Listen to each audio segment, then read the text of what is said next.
So I want to give some thoughts on refinancing your house. I look through the history of properties, and you'll see again and again and again where people use their home and their home appreciation and value like a bank, right? They're always making withdrawals, right? They own the house, they own it for a few years, rates go down, or maybe they don't go down, but they need some money, they need to buy something, so they refinance their house and pull some money. And then a few years later, the same and the same and the same. There are people that literally have purchased their house for, $30,000. They've owned it for 30 years, and they owe $200,000 on it now. I mean, it's crazy to me. And one of the things people don't think about, it's not just that you're pulling the cash.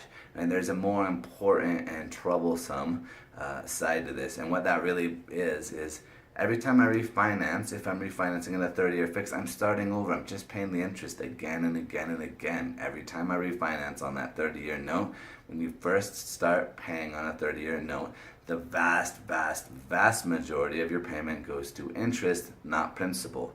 You really got to make it into the sort of 10-year mark where you kind of turn it over and you start paying off principal instead of paying interest. So the majority of your payment goes to principal, not interest. So every time I refinance, even if I refinance on a 20, right, it's still going to principal more, or a 15, than it would as I go along the process. But with 30, it's really bad that way. So you refinance, you don't get anywhere. You're not paying down your principal. You just pay more and more and more money on a debt that you should be paying less and less on, or paying more to principal and less to interest. So don't refinance unless you have to. Your house is not a bank account. It should be your biggest asset, not your biggest debt, right? At least over time.